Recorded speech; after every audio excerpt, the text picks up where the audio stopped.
wabarakatuh. Perkenalkan, kami dari kelompok 6 mata kuliah Manajemen Sumber Daya Alam. Di sini, kami akan menjelaskan sedikit materi mengenai manajemen sumber daya hewani.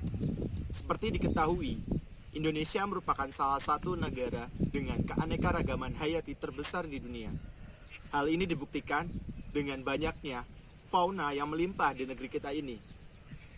Hewan-hewan tersebut dimanfaatkan oleh masyarakat, khususnya untuk dikonsumsi dagingnya maupun dikonsumsi dalam hal lain. Untuk melihat materi lebih jauh, mari kita simak video berikut ini. Warahmatullahi wabarakatuh. Perkenalkan, nama saya Bagas Bayu Rahman. Saya dari kelompok 8 akan menjelaskan tentang sumber daya hewani. Berdasarkan Undang-Undang Nomor 5 Tahun 1990 mengenai konservasi sumber daya alam hayati dan ekosistemnya. Sumber daya alam hayati merupakan unsur-unsur hayati di alam yang terdiri dari sumber daya alam nabati atau tumbuhan dan sumber daya alam hewani. Demikian, sumber daya hewani merupakan jenis sumber daya yang dapat dipulihkan atau renewable resources, yang mana merupakan sumber daya alam benda hidup yang dapat dikembangkan terus-menerus sehingga tidak dapat habis. Dengan demikian, sumber daya hewani merupakan sumber daya alam hayati yang berasal dari hewan. Hewan atau satwa merupakan jenis sumber daya alam yang dapat hidup di air, di darat maupun di udara. Di Indonesia ada dua sumber daya hewani yang dikembangkan cukup besar. Yang pertama perikanan dan kedua peternakan. Perikanan adalah kegiatan manusia yang berhubungan dengan pengelolaan dan pemanfaatan sumber daya hayati perairan. Mengingat Indonesia 2/3 luas Indonesia merupakan lautan, sehingga di sana Indonesia memiliki potensi yang sangat besar di bidang perikanan. Perikanan di sini tidak hanya mengenai laut. Ada 3 macam, yaitu perikanan air tawar, adalah perikanan yang diusahakan di kolam atau perairan umum yang air tawar, seperti di sungai, di danau, dan di rawa, ataupun di lahan sawah yang disebut mina padi. Perikanan air payau, yaitu perikanan yang diusahakan dalam bentuk tambak di muara sungai ataupun daerah yang dekat dengan air laut. Kemudian perikanan air asin atau laut, yaitu perikanan yang diusahakan di wilayah perairan laut, biasanya untuk ikan-ikan tangkap. 3211418006. Di sini saya akan menjelaskan mengenai pemanfaatan sumber daya hewani. Nah, sumber daya hewani itu merupakan sumber daya alam yang berasal dari hewan. Sumber daya hewani ini tergolongkan menjadi 2, yaitu pertanian dan juga peternakan. Banyak sekali manusia yang memanfaatkan sumber daya hewani ini untuk memenuhi kebutuhan mereka, baik kebutuhan pangan, sandang, tenaga, atau energi. Yang pertama, untuk kebutuhan pangan. Maksudnya di sini manusia mengambil daging dari hewan-hewan tersebut untuk dijadikan makanan. Adapun beberapa hewan dapat diambil dagingnya seperti ayam, kambing, dan juga sapi. Nah, untuk kebutuhan sandang atau pembuatan pakaian, manusia juga turut mengambil kulit dari hewan, seperti pembuatan mantel yang mengambil bulu beruang kutub, lalu kulit ular, sapi, dan buaya untuk pembuatan tas, sepatu, dan perlengkapan lainnya. Lalu manfaat yang kedua yaitu untuk menghasilkan benda-benda yang bernilai seni. Contohnya seperti lokan atau sejenis kerang yang apabila kita poles dan kita rangkai dapat menjadi suatu hiasan di rumah. Lalu yang ketiga, untuk meningkatkan nilai kehidupan masyarakat. Contohnya di sini kapal selam yang menyerupai ikan yang sedang menyelam. Lalu kicauan burung yang dapat menginspirasi seorang manusia dalam menciptakan sebuah lagu. Nah, penjelasan yang saya katakan di atas tadi merupakan pemanfaatan sumber daya hewani secara keseluruhan yang sudah digolongkan menjadi beberapa bagian. Contoh lainnya yaitu seperti kerbau yang dimanfaatkan oleh Pak Petani untuk membajak sawah. Ini merupakan contoh pemanfaatan tenaga atau energi dari hewan tersebut. Dan masih banyak lagi. Pembahasan selanjutnya yakni mengenai potensi sumber daya hewani yang ada di Indonesia. Saya Muhammad Jumur Hidayat. Potensi sumber daya hewani yang ada di Indonesia terbagi menjadi 2. Yang pertama, potensi di bidang peternakan dan potensi di bidang perikanan. Potensi di bidang peternakan sendiri merupakan salah satu potensi yang cukup menjanjikan, dikarenakan peternakan merupakan bagian dari pembangunan sektor yang memiliki nilai strategis. Nilai strategis di sini karena peternakan merupakan salah satu sektor yang menyumbang PDB di Indonesia. Subsektor peternakan di Indonesia pada tahun 2014 telah menyerap lebih dari 4,2 juta tenaga kerja yang tersebar di seluruh Indonesia. Hal ini menyebabkan pemerintah harus lebih giat ataupun lebih serius dalam hal menangani masalah peternakan yang di Indonesia ini, karena peternakan merupakan salah satu hal yang cukup menjanjikan ke depannya. Kemudian potensi di bidang peternakan lainnya di Indonesia ini masih terpusat di Pulau Jawa dengan jumlah RTU paling banyak mencapai 60%. Selanjutnya, potensi perikanan.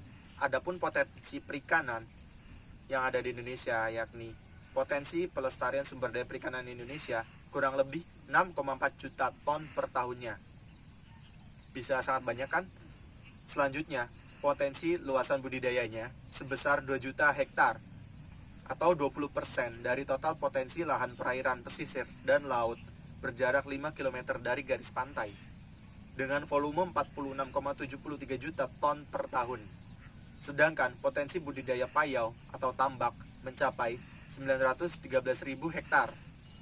Potensi selanjutnya di bidang perikanan ini yakni mempunyai nilai potensi ekonomi masing-masing. Perikanan tangkap lebih dari 15,1 miliar dolar per tahun, budidaya laut 46,7 miliar US dollar per tahunnya, serta budidaya tambak dengan nilai 10 miliar US dollar per tahunnya, dan bioteknologi kelautan sebesar 4 miliar dolar per tahunnya. Sudah dilihat bukan betapa besar potensi yang ada di Indonesia, baik di bidang perikanannya maupun di bidang peternakannya. Oleh karena itu, mulai sekarang sudah saatnya kita mulai dengan teknologi agar kemajuan di bidang peternakan maupun perikanan semakin maju. Nama saya Alif Suhia dari kelompok 8. Di sini saya akan menjelaskan tentang pengelolaan atau manajemen sumber daya alam hewani. Pengelolaan atau manajemen sumber daya alam hewani atau pelestarian hewan merupakan suatu upaya guna mencegah suatu spesies mengalami kepunahan. Faktor-faktor yang mempengaruhi suatu spesies mengalami kepunahan yaitu perburuan dan perdagangan satwa, di mana suatu populasi akan menurun yang mengakibatkan rantai makanan terputus. Berikut beberapa cara memanajemen sumber daya alam hewani agar tidak mengalami kepunahan. Yang pertama yaitu menetapkan cagar alam. Cagar alam yaitu suatu tempat luas yang dikhususkan untuk hewan.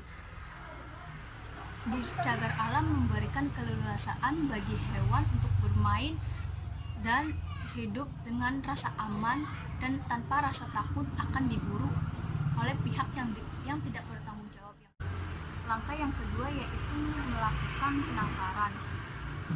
Penangkaran yaitu suatu langkah untuk mengembangbiakkan hewan dalam suatu tempat dan diawasi secara khusus. Di sini para ahli hewan berusaha memperbanyak suatu jenis binatang dan ketika dirasa sudah cukup, maka binatang tersebut nantinya akan dikembalikan lagi ke habitat aslinya. Yang ketiga yaitu mendidik masyarakat, yaitu artinya mensosialisasikan akan pentingnya melestarikan dan menjaga hewan. Langkah yang keempat yaitu menjauhkan permukiman dari habitat asli hewan. Yang kelima menangkap pemburuan liar. Yang keenam memperbanyak polisi hutan. Yang ketujuh menegakkan hukum. Yang kedelapan membuat papan larangan. Dalam membuat papan larangan tersebut disertai dengan ancaman pidana atau sanksi jika pemburuan tetap dilakukan. Saya Alice Suhia, terima kasih. Permasalahan dan pengendalian dari sumber daya hewani. Masalah pertama adalah punahnya beberapa satwa langka akibat perburuan liar yang tidak bertanggung jawab dan kerusakan hutan. Hutan sendiri kan merupakan tempat tinggal bagi hewan gitu. Jadi otomatis jika hutan tersebut rusak, jadi akan mengganggu keberlangsungan hidup hewan di dalamnya. Untuk pengendaliannya sendiri yaitu diadakannya suatu peraturan-peraturan yang mengikat dengan sanksi yang tegas, diadakannya suatu konservasi hutan, dan diadakannya penangkaran untuk menjaga hewan-hewan tersebut agar tetap lestari. Lalu untuk masalah yang kedua adalah eksploitasi ikan secara besar-besaran, yaitu dengan cara yang tidak baik.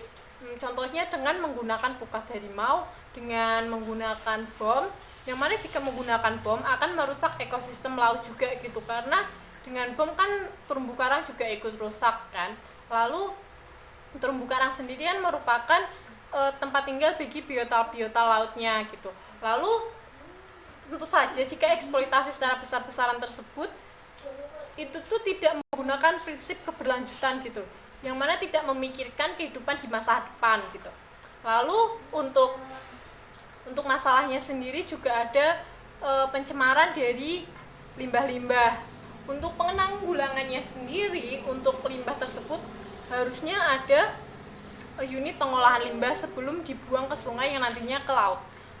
Untuk kembali ke tadi, untuk masalah eksploitasi, penanggulangannya yaitu dengan peraturan yang tegas juga gitu. Lalu untuk masalah ketiga adalah ternakan hewan-hewan ternak gitu. Kalau untuk masalah yang ternak itu tuh biasanya karena peternak sendiri sih, itu tuh kurangnya pengetahuan mengenai ilmu-ilmu peternakan. Jadi untuk penanggulangannya yaitu dilakukan dengan sosialisasi tentang peternakan. Nama saya Maher Dava Kawan, saya dari kelompok 8 dengan materi sumber daya hewani. Kali ini saya akan membawa materi tentang strategi pengelolaan sumber daya hewani yang ada di Indonesia. Pengelolaan sumber daya hewani di Indonesia di dalam materi ini dibagi menjadi dua sektor. Yang pertama sektor peternakan.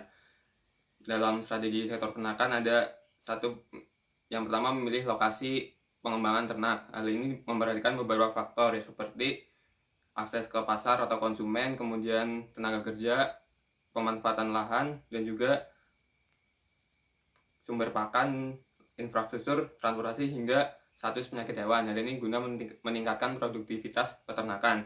Kemudian ada strategi selanjutnya memanfaatkan lahan suboptimal untuk peternakan. Hal ini dikarenakan sumber daya lahan yang semakin terbatas, maka dilakukan pengoptimalan dalam pemanfaatan lahan. Kemudian ada membangun industri pabrik pakan berbahan biomasa perkebunan. Hal ini digunakan untuk memanfaatkan biomasa perkebunan agar menjadi bahan pakan yang diharapkan dapat meningkatkan efisiensi dalam pemanfaatan lahan dan air.